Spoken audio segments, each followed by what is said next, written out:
we're really excited about the next set of speakers throughout the rest of the day as well. And in our next session, we're going to look at, we're going to have three talks that really are, looking at the ways that technologies are designed. It's going to be far-ranging in terms of, trying to design technologies in ways that improve our lives. We're going to talk about how, technologies are currently being designed in ways that may or may not be beneficial for us, and a lot of the kind of the hidden aspects of what's behind, what's under the hood, so to speak, of a lot of the apps and technologies and products that we're using on a daily basis. And so we're going to start out with Tristan Harris from Time Well Spent, and he'll speak to us, and then hopefully we'll have some time for a question and answer right after that.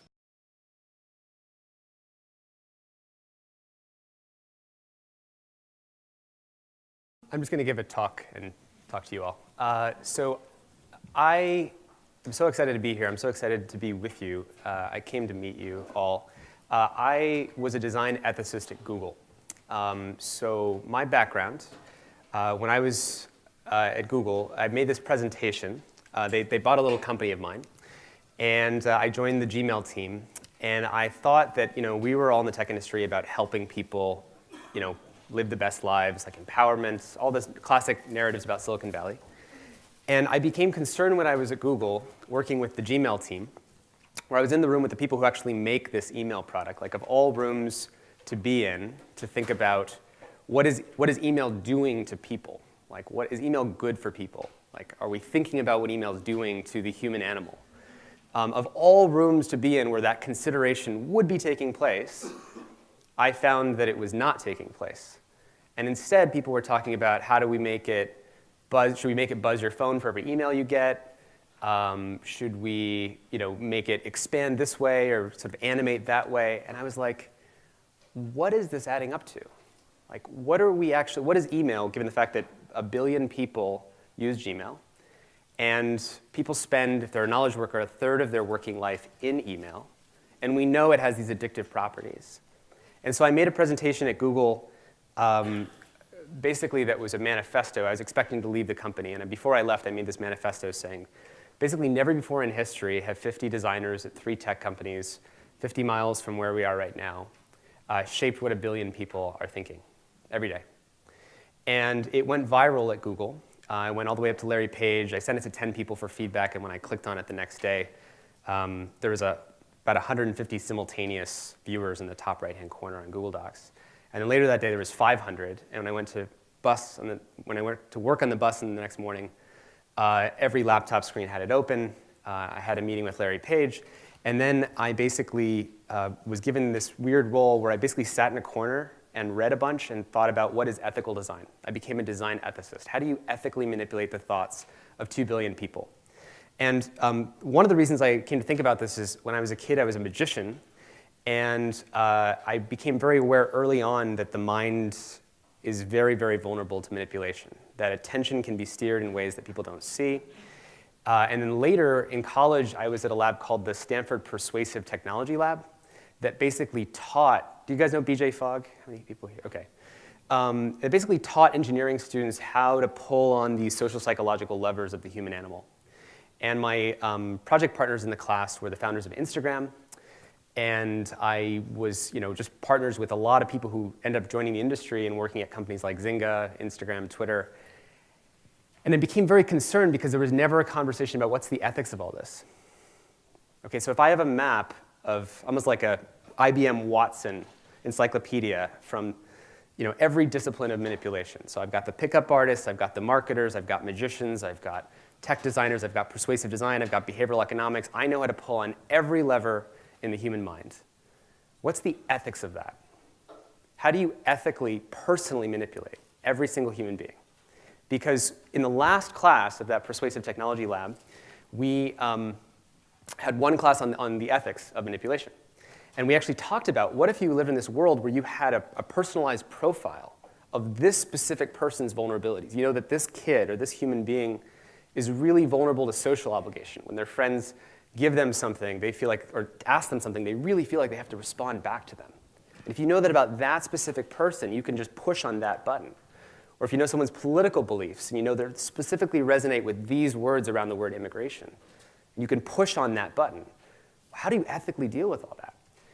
And lo and behold, that's literally what Cambridge Analytica was in the last election, and also what basically the basis of Facebook is now. It enables essentially exponential impact, personalized manipulation, the discovery of audiences, lookalike audiences, that have the exact same personality and persuasive profiles as the audience that you're trying to target. And so we've basically created this runaway system. You know, in Stuart's talk, which I loved, we always talk about runaway AI as if it's this potential future. What if we get the values misaligned, that the AI is maximizing something and it's not aligned with what we want? And what people fail to see is that we've already created that. And in fact, the human mind is so easily manipulated that we actually fooled everybody by simply calling it something that they would never see what it actually is. Because instead of calling it an AI, we called it a newsfeed. The newsfeed was given a goal. It's a program, and it's been given a goal, obviously just to maximize human attention. Because of the business model of advertising, Facebook is not on the team of protecting democracy. It's not on the team of helping people live their most lives or not be lonely. It just has one goal. And I don't mean that because it's evil. I just mean it's innocuously pursuing one naive, simple maximization goal, which is how do I capture this individual human's attention? And it's the same thing with YouTube. It's the same thing with Twitter, anything that's an attention-maximizing business. But the problem is because there's obviously only so much attention, as Herbert Simon wrote in the 1930s, it becomes this sort of arms race, game theoretic arms race for who can do more to get attention. And even if you just thought that these companies were really nice and they just want to hold on to the 30 minutes of time that you get every day, like let's say Facebook has 30 minutes of attention, every new company is competing for that 30 minutes, so you still have to ratchet up how persuasive you get. And so we already have the AI arms race because if YouTube starts auto-playing videos or gets better at persuading you with the next video, Facebook has to figure out, how can I ratchet up my arms race? So this is not just theoretical. We're in this right now. And 2 billion people's thoughts right now are going to be steered by essentially an algorithm that's figuring out what works for your specific psychology. So we've created exponential impact without exponential sensitivity or exponential guidance. Because there's no way for Facebook to oversee whether or not that's good manipulation or bad. As was just asked on Wednesday in Congress, when the senator from Louisiana asked the Facebook general counsel, you have 5 million advertisers on Facebook. Each one's running, let's say thousands of campaigns. There's no way for them to know if that's North Korea or Russia, per different campaign of this combinatoric explosion of campaigns. We have no way of regulating that. You can't algorithmically oversee that. So we're in this situation where the system is already out of control. The people who made Facebook don't have control over it. They don't even speak the languages of the cultures that they're influencing. If we're talking about fake news and manipulation here, we have this even bigger problem of, this is influencing thoughts in Burma and in the Philippines, and there's all sorts of externalities getting created. So the thing I wanted to talk to you all about is we have to recognize that this system that we've created is not neutral. We're not just studying the effects of technology, that we see that it's doing some stuff to the human mind, but that there's actually a direction. We can predict where this is going. And the reason we can predict where this is going is because we know that there's one business model, which is how do I capture more human attention? And the things that work for capturing an individual's attention are different than what's best for the individual, what's best for society. So a few examples. Filter bubbles or dividing societies is good for business. Because it's always going to be, if I'm Facebook, I can show you the newsfeed that captures your individual psychology by just serving you versus serving society's sort of epistemological health. I'm going to do better for business if I capture just your attention, which means that dividing societies is good for business. So shredding societies into different belief islands is actually part of the business model of Facebook. And Twitter, for example, has, many of you probably know this, that 15% of their user base is bots. So they don't want to shut down those bots because their business model is this is how many active users we have and this is how much use we have. And their stock price that they told to Wall Street is based on that number of users. So when researchers say, hey, 15% of these are Russian trolls, that's 46 million bots, they can't shut them down because now their stock price drops. So the main point here is we already have runaway AI. And we need, just like Stuart said, we need to basically align the goals. We can't have a system where essentially technology is on this runaway path to maximizing whatever captures an individual's attention, because we know exactly where that's going. So, and a couple more examples of this, just in terms of how much of culture this is steering. We tend to look at, say, how kids are using this stuff. And I think many in this room were hesitant to say, oh, this is affecting kids in this negative way, and we're worried about being the Luddite or the one who's perceived to be, oh, kids these days, or we're worried about, jumping the gun and saying that there's something wrong before we know for sure. But we have to get really clear about what's different now than we've had in situations before. So for example, there's a persuasive technique it's very simple. You may probably know it. It's called streaks. If you're trying to convince yourself to go on a habit, you basically count the number of days in a row that you did that thing. And it's very good because now you gave your mind this symbol of something you don't want to lose. Not eating sugar for 10 days in a row, now you don't want it to go away. So that's a technique. But Snapchat included this technique in its product. So Snapchat used this persuasive design technique called streaks in their product, which is the #1 way that teenagers communicate. So there's 100 million people who use Snapchat, several hundred million, I think 100 million teenagers around the world. And they put this feature in streaks, which basically means that the number of days in a row you've communicated with each contact shows up next to each person's name. So now if you're a kid, you've got about 30 of these main contacts, and you've got 30 of these streaks. So it's like putting two kids on a treadmill, tying their legs together, and then hitting start at the same time. And they both have to keep running because they don't want their streak to go away. Now, why did they do this? Why is Snapchat even doing this feature? They might claim that it's about, hey, we're going to try to help people, and we're trying to make this cool, fun feature. But really, it's about hooking you to the product. Because in a hyper-competitive war for attention, it's not enough that I offer you the product and you use it. I have to crawl deeper down the brainstem and actually implant an unconscious habit that you're forced to use it every day. Otherwise, my hold on your attention is vulnerable to someone else getting it. So the interesting thing is I'm an insider. I was on 60 Minutes earlier this year basically revealing more and more of these techniques. And the reason I care about it so much is I really know from the inside perspective the way these design decisions get made. And I also know about the kind of denial that the tech founders have in telling the story about it. Because when Snapchat designs this feature, they, the way they justify it is, unlike other social media that connects you to thousands of people all at once, Streaks is about helping you deepen your friendships because now you know who your real friends are. So we have to recognize that we're in this arms race for attention. It's not going to go away, and it's sending our society in a very specific direction that has, I think, existential consequences for public health and for national security. So the reason that I came is because I think that each of you in this room are holding a gem. And this gem is sort of a rare truth about the human experience, about how the human evolutionary animal is affected by technology. That our evolutionary instincts are miscalibrated to something that you've identified about this mismatch between the human evolutionary instincts and psychology. And you've probably identified certain effects or consequences. And right now, the AIs are maximizing something without actually acknowledging what those consequences are.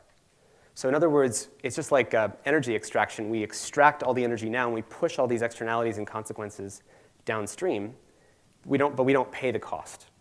And so what I'm hoping to talk to you about, and later there'll be some breakout sessions, is to get those of you who are interested together to say, what if we put together a ledger of those harms? So in other words, of the things that we know that this is doing to attention and cognition, let's put together here's how these design techniques are related directly to attention. Here's how these design techniques are related directly to increasing social obligations. Here's how these design techniques are leading directly to changes in someone's sense of belonging. So there's all these articles about what technology is doing, but we're not putting them in a central ledger. So we know what how big the CO2 footprint is for each of these design products, right? And how do we even measure that? Because it might be that some tiny thing that Facebook is doing times 2 billion people, we have to compare that with something that Snapchat's doing to 100 million kids. But we need to be able to kind of put this in some common format so there's a kind of agenda about what we can do to fix it. And I think we can also talk about research agenda questions about where do we want this to go? What are the questions that you need to feel resourced to be asking? And how can we give voice to that? So I left Google about 1.5 years ago to start basically this full-time crusade on basically saying we have to change course. We can't survive what we're doing now. And I started a nonprofit called Time Well Spent, and we work with Common Sense Media, which is the nonprofit that sets the digital citizenship curriculum for kids in schools in the United States.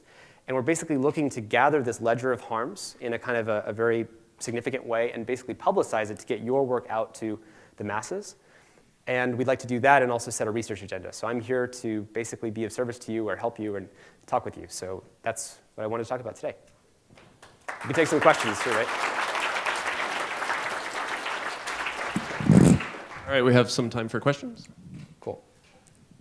Thanks for your presentation. I find your characterization of the problems that our current version of Runaway AI has introduced compelling and scary. But you stop short of offering solutions. Mm-hmm. You can think of individual solutions, like after hearing your presentation, many people probably think, yeah, man, I should stop clicking that clickbait so often. But what other institutional solutions or regulatory solutions are you thinking of? Yep.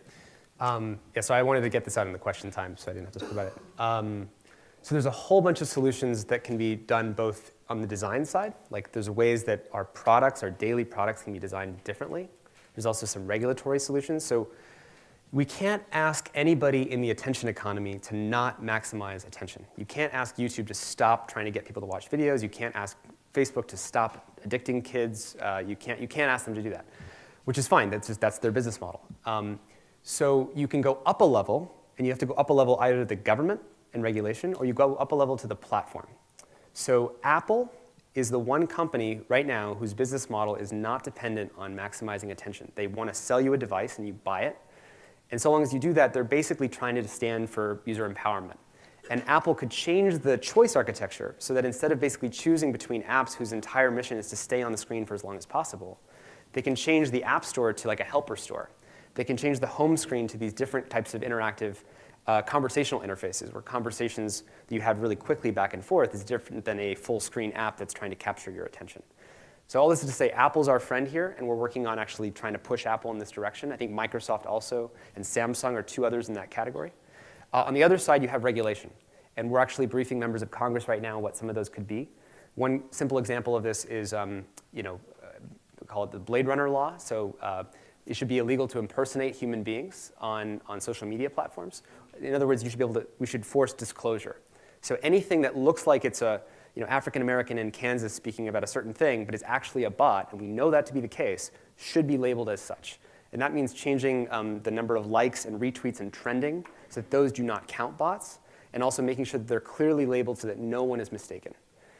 So those are a few different examples of ways we can get out of this. Yeah.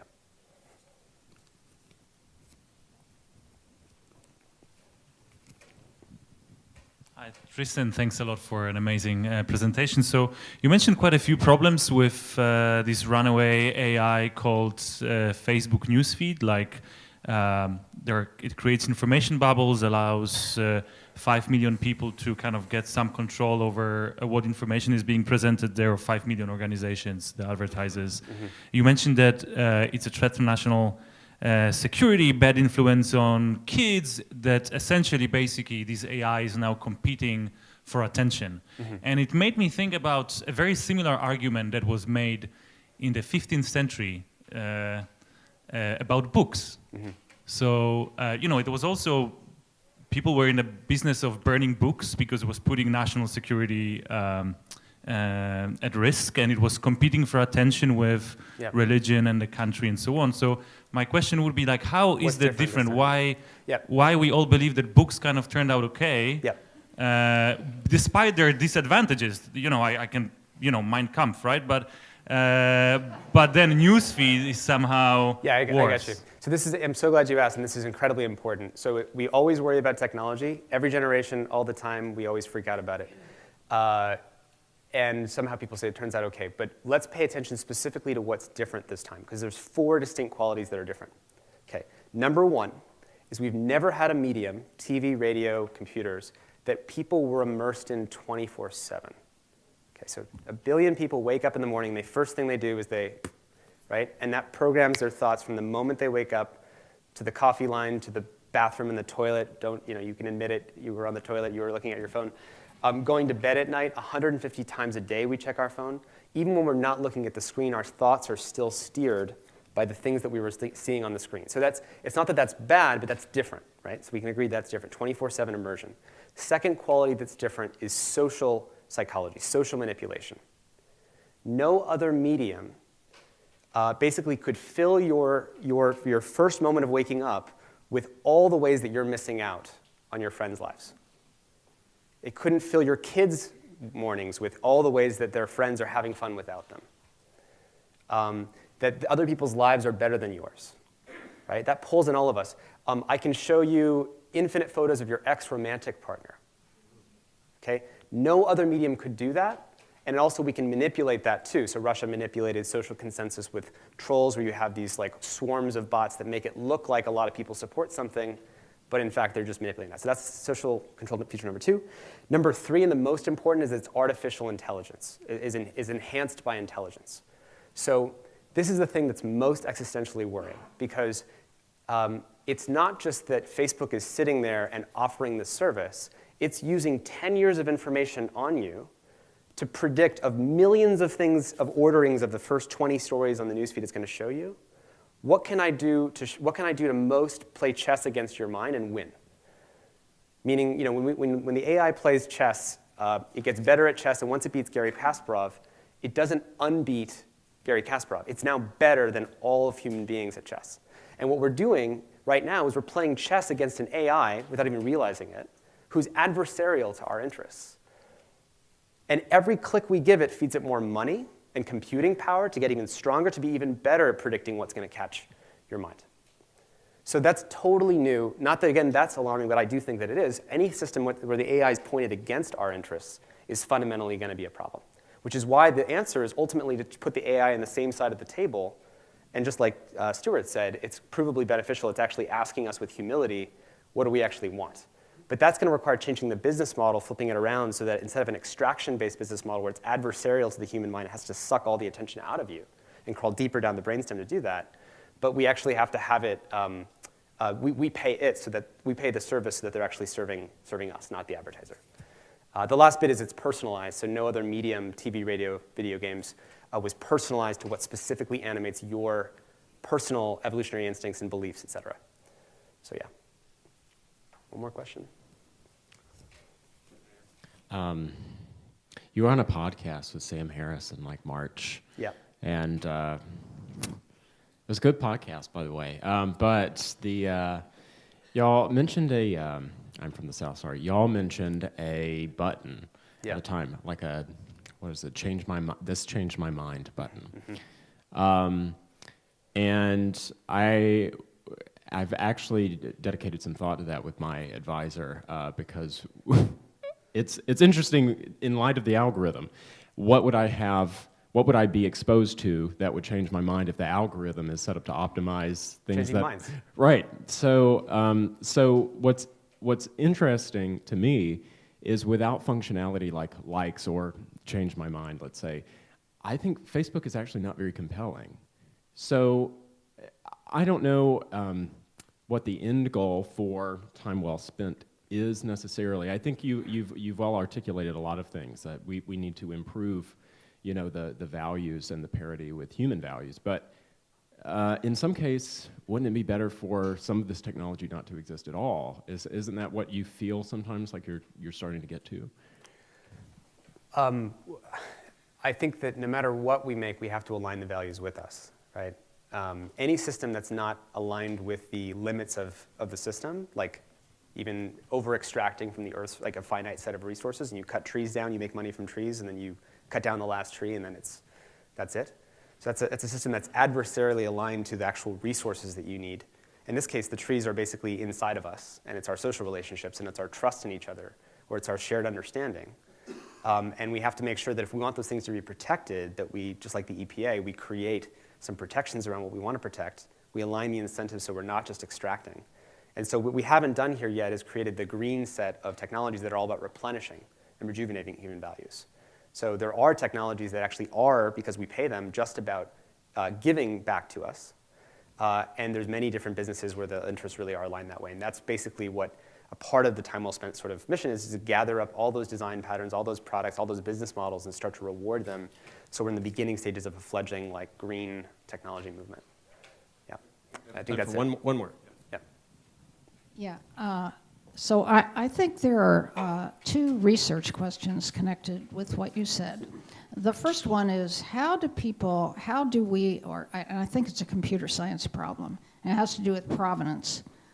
So if you hear, you have some bot or you have the Russians or whatever, somebody transmitting fake news, where does this come from? I think it's really hard to find out the source of negative information that's harming people. Mm-hmm. And I think information harm is a really interesting topic for researchers to learn more about. How can we find out where this stuff comes from?